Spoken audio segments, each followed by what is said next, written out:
Sou Raíla Reis, aluna da graduação do curso de História na Universidade Federal de Juiz de Fora, orientada pela professora Silvana Mota Barbosa no desenvolvimento da pesquisa intitulada Januário.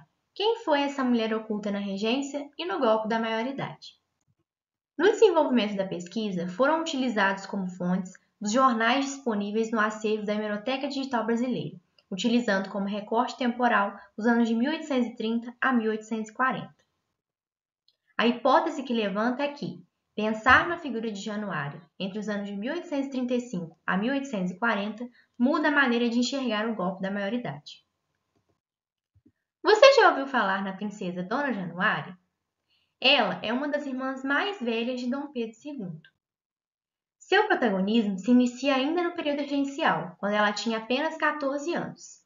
Nesse momento, é curioso que, em 1836, Januária foi cotada para assumir a regência, com a proposta de antecipar a sua maioridade. Mas o que realmente motivou essa majestosa ideia?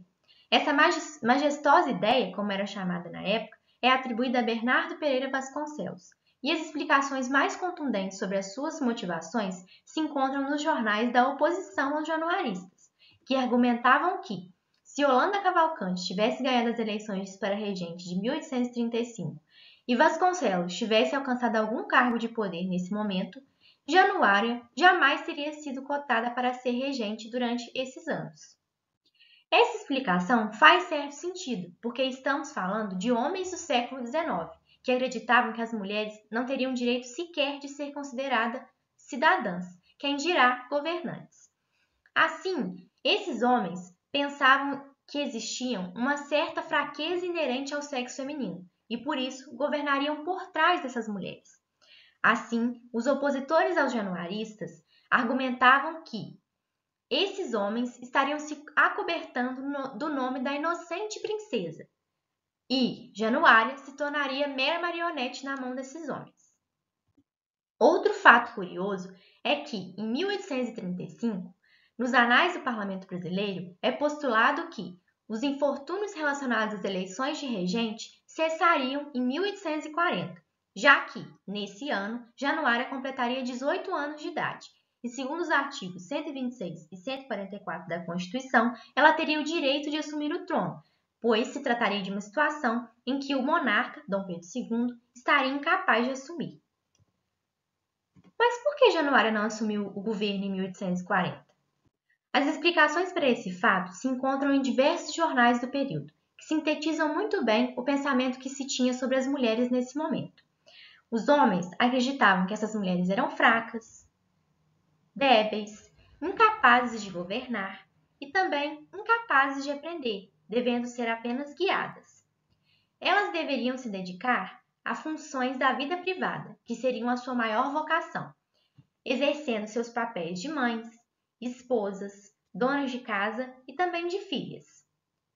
Dessa forma, elas deveriam se dedicar à música, aos bordados e ao aprendizado de línguas. Em síntese, Januária não assume 1840 por ser mulher. Além disso, em 1840, os parlamentares sabiam plenamente do direito de Januária assumir o trono, mas usaram deste fato como forma de persuasão para demonstrar a urgência de Dom Pedro II assumir, fazendo o fato de Januária ter o direito de assumir o trono como uma ameaça, para que o golpe da maioridade fosse efetivado o mais rápido possível. Além disso, há diversas semelhanças entre os dois golpes da maioridade, de 1836, com Januária, e de 1840, com Dom Pedro II. Mas uma diferença foi substancial nos dois fatos: o sexo.